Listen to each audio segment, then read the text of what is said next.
tiempo, entre lo que enseñaba Jesús a la gente, dijo: cuidado con los escribas. Les encanta pasearse con amplio ropaje y que les hagan reverencias en la plaza. Buscan los asientos de honor en las sinagogas y los primeros puestos en los banquetes y devoran los bienes de las viudas con pretexto de largos rezos. Estos recibirán una sentencia más rigurosa. Estando Jesús sentado enfrente del arca de las ofrendas, observaba a la gente que iba echando dinero. Muchos ricos echaban en cantidad.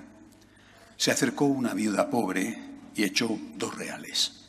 Llamando a sus discípulos les dijo: os aseguro que esa pobre viuda ha echado en el arca de las ofrendas más que nadie, porque los demás han echado de lo que les sobra, pero esta que pasa necesidad ha echado todo lo que tenía para vivir. Palabra del Señor. Hoy la palabra de Dios nos invita a meditar sobre nuestra colaboración con la Iglesia.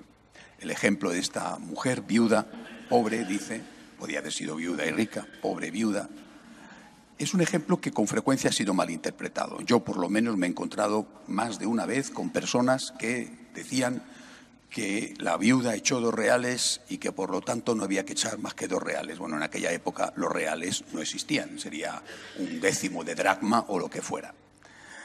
No es eso, evidentemente, lo que está diciendo Jesús. Está diciendo que esta mujer ha hecho un esfuerzo y que además ha hecho un gran esfuerzo. En la historia, y hay que recordarlo porque vivimos en la historia el diezmo, que era entendido de varias maneras, pero el diezmo forma parte de la tradición religiosa de casi todas las religiones del mundo. Mucho antes de Jesucristo, los persas en Babilonia, los griegos, los romanos, los judíos tenían el diezmo. Jesús no pone el diezmo. Es decir, Jesús está diciendo que tú tienes que darte entero, tienes que darte todo, no tienes que dar una parte tuya, sino que tienes que darte todo porque Dios te ha dado todo. Dios te ha dado la vida, la salud que tienes te la da Dios. Es verdad que el dinero lo estás ganando con tu esfuerzo, pero todos sabemos que en cualquier momento, incluso los que están más seguros pueden perder hasta el más maravilloso de los empleos. Todo es un don y tú tienes que darte todo tú a aquel que te ha dado todo. No existe, por lo tanto, en los arranques de la Iglesia la tradición del diezmo, que sí que existía, en cambio, entre los judíos. ¿Por qué? Porque el cristiano no se conforma con el diezmo, sino que intenta dar el máximo que puede dar. El máximo. No significa que tenga que dar el 100%, el máximo que puede dar.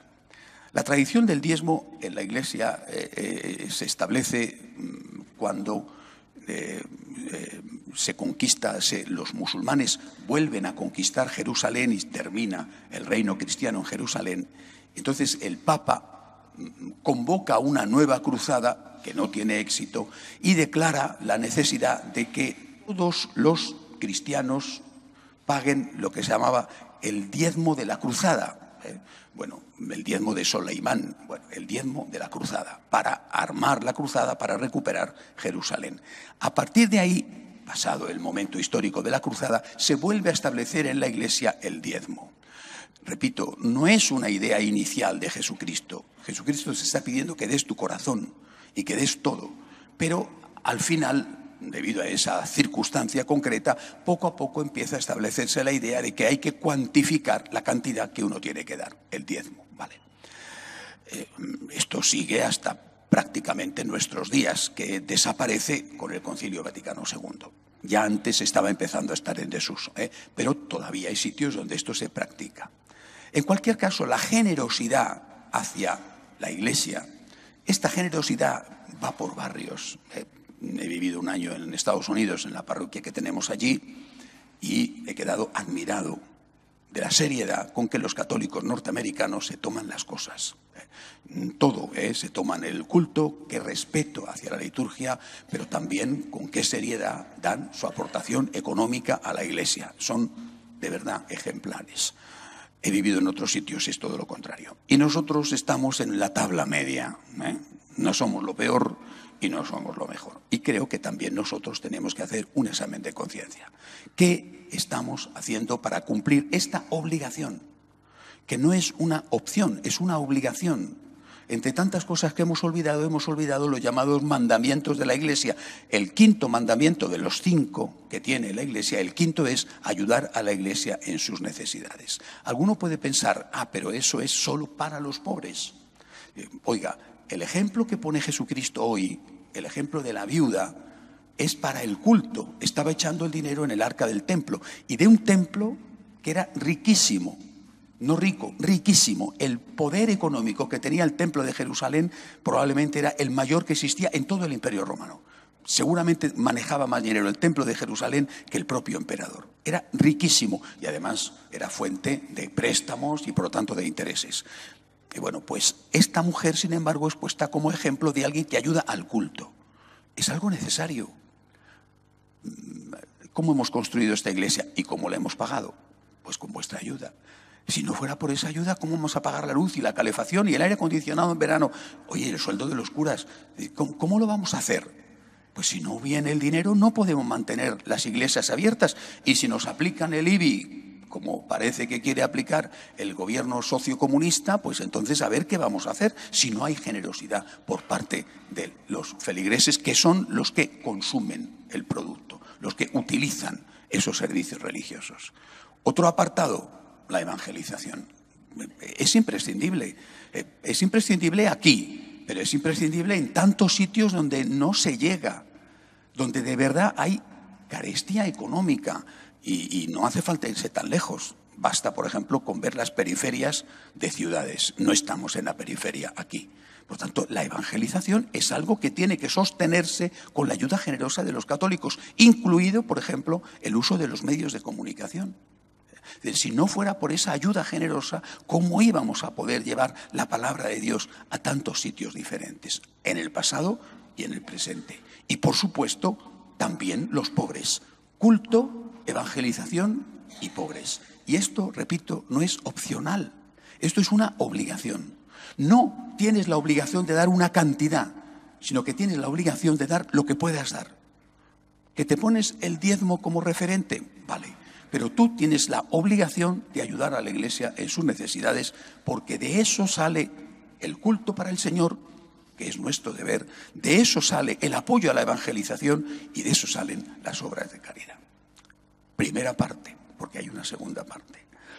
Hay un crecimiento, yo creo que consistente y continuado, de desapego, de desafección entre los católicos practicantes y la jerarquía de la Iglesia, que se nota en este tema económico. Esto, las causas son distintas según los países, aunque hay causas generales. Por lo menos yo lo escucho mucho, ¿no? Porque me escriben, porque oigo. En España, pues hombre, aquí hemos tenido lo que hemos tenido, ¿no? Y lo que tenemos. Por ejemplo, yo trabajé 14 años en el periódico ABC y yo estuve amenazado por ETA. Recibí las cartas de amenaza de ETA y tenían que revisar debajo del coche y abrirme el maletero. En ese momento nosotros, por ejemplo, estábamos empezando los franciscanos de María en Irún y yo tenía que viajar al País Vasco y aumentaba, por lo tanto, el riesgo. A mí me costaba mucho, y no voy a dar más detalles, me costaba mucho trabajar en ABC y estar con un obispo en San Sebastián, Monseñor Setién, que Dios le tenga en su gloria, ¿verdad? Pues él hacía una equidistancia entre los asesinos y las víctimas. Eso a mucha gente le hacía mucho daño. Aquí hay feligreses cuyos padres los mató la ETA, y mucha gente se sintió mal con la Iglesia. Es verdad que con ese obispo en particular, y no solamente en Madrid, sino en otros sitios también, allí también. Esto es una realidad, y esto a mucha gente le dolía enormemente. La desafección. Ahora, toda la cuestión que estamos teniendo con el tema del enterramiento de Franco, que si para acá, que si para allá, que no saben dónde meterle, todo eso a mucha gente la está molestando. Otros que estarán encantados, pero a mucha gente la está molestando. crece la desafección hacia la jerarquía. No entro en quién tiene la culpa, ni si tienen la culpa o no. Digo y constato una realidad. Crece la desafección. Eso son circunstancias nuestras particulares. Cuando miras en el mundo, pues estas cosas, lógicamente, no tienen trascendencia fuera, pero hay otras cosas que son globales. Ambigüedad en determinados pronunciamientos dogmáticos y morales. Pues muchos católicos están desconcertados y también se sienten abandonados y crece la desafección hacia la jerarquía. Repito, constato realidades, no digo, pues no tienen la culpa o sí tienen, no tienen razón, sí tienen razón, simplemente constato lo que hay. No digamos ya los escándalos, por ejemplo, de comportamientos delictivos, no solamente pecaminosos, de algunos sacerdotes. Oye, que en algunas diócesis han sido hasta el 40% del clero, que ya es una cosa bestial, el comportamiento y la tapadera y... Bueno, pues eso hace que, sobre todo en esos países, crezca muchísimo esa desafección. Muchos católicos se sienten mal y se preguntan, ¿qué tengo que hacer con mi dinero? ¿Qué tengo que hacer? ¿Va a ir para pagar indemnizaciones o va a ir para lo que yo quiero darlo? En Estados Unidos, por ejemplo, un grupo de laicos católicos, hombre, supongo que con dinero, han decidido que han puesto, $1 millón de dólares encima de la mesa para investigar a los cardenales y que en el próximo cónclave haya un dossier sobre cada cardenal sobre cuál es su historia en vista de lo que está pasando. Esto no se había visto nunca. Repito, yo no digo que esté bien o está mal, digo lo que está pasando. Y lo que está pasando es que crece en un sector de los católicos practicantes, por un motivo, por dos, por muchos, crece la desafección. Esto es terrible. ¿Por qué? Porque crece la desafección no solamente hacia la Iglesia, sino que además, como consecuencia, también hacia el Señor. Porque algunos están dejando de practicar y otros que están dejando de ayudar económicamente. Y esto, repito, tiene muy malas consecuencias. Por eso conviene poner las cosas en su sitio y aclarar los puntos que son esenciales. No estamos aquí, lo digo con toda claridad, no estamos aquí ni por el cura, ni por el obispo, ni por el papa. Estamos aquí por Jesucristo. Es Jesucristo el que nos convoca, es Jesucristo el que nos atrae y Jesucristo es el que ha derramado su sangre por nosotros. Y las deudas las tenemos con Jesucristo. Nosotros tenemos que ayudar a Jesucristo y como Jesucristo ha creado la Iglesia, tenemos que ayudar a la Iglesia.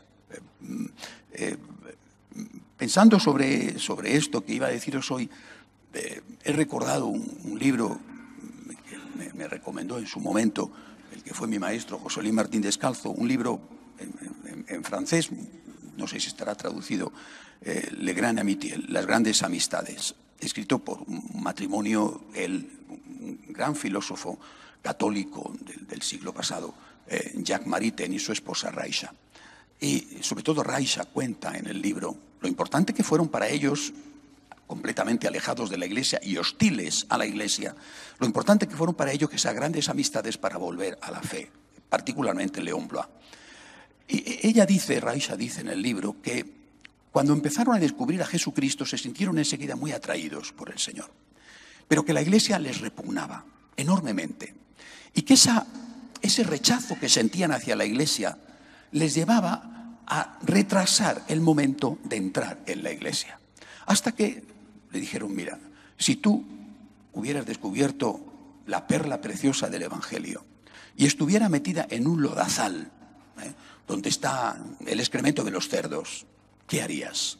¿No te meterías allí para coger la perla preciosa aunque te llenaras de porquería? Bueno, pues esto vale muchísimo más. Luego ella dice que descubrió, se dio cuenta de que ellos también tenían lo suyo. Es decir, que el lodazal no estaba solo en la basura de los demás, sino que ellos también tenían su propia basura. Y que no tenían derecho a decir yo soy puro y el otro es pecador, porque ellos también eran pecadores y entraron en la Iglesia. Hay una frase que me gusta mucho, quizá es de otra época en que los niños se lavaban de otra manera. Dice, ten cuidado cuando laves al niño y tires el agua de la palancana, el agua sucia, ten cuidado, no tires también al niño con el agua sucia. Porque el niño no hay que tirarle, el agua sucia sí, el niño no hay que tirarle. ¿Por qué os digo esto? Porque hay que insistir, y tengo el deber de insistir, en que Cristo es lo primero de nuestra vida. Es por Cristo que hacemos las cosas, todos nosotros. Es por Cristo. No es por el cura, el obispo o el papa. Es por Cristo. Cristo ha dado la vida por mí. Es Él el que me ha salvado derramando su sangre. Y yo tengo la deuda con Él. Si fuera la estructura, pues a lo mejor yo personalmente no me habría hecho cura nunca. Os lo puedo asegurar, nunca. Porque no me siento a gusto en ningún tipo de estructura. Me parece una cosa que me encorseta. Pero comprendo la necesidad de la estructura. Necesitamos una casa para rezar, unos salones para dar catequesis, unos medios de comunicación para transmitir la fe, unas personas dedicadas a eso que tienen que comer. Es decir, necesitamos la estructura. Al servicio de, pero necesitamos la estructura. Termino. ¿Entonces no podemos hacer nada? Yo creo que sí. Yo creo que sí. Yo creo que podemos hacer una relativa objeción de conciencia. Yo por lo menos lo recomiendo. Por lo menos algunas personas que me cuentan, mi párroco me está diciendo esto, que me cuentan cosas que son barbaridades, enseñando y haciendo. Yo le recomiendo, pues mire usted tiene el deber de ayudar a la Iglesia. Elija usted dónde ayudar. Usted tiene el deber de ayudar. Elija usted dónde ayudar. Porque a lo mejor la mejor manera de hacer ver a ese señor que está obrando mal es decirle que baje la colecta. Ya verás cómo espabila. O ayude usted en otro sitio, o vaya usted incluso a misa en otro sitio donde le están dando una formación católica y no una formación herética, siendo teóricamente una parroquia católica. Una cierta objeción de conciencia puede ser hasta sano que hagas, pero tienes que ayudar. Tienes que ayudar no porque se lo debas al señor obispo o al señor papa o al señor cura. Tienes que ayudar porque se lo debes a Jesucristo. Elige dónde, pero tienes que ayudar. Esto es un deber del cual no nos podemos eximir. Y no olvidéis que cuando tiréis el agua después de lavar al niño, no hay que tirar nunca al niño. Que así sea.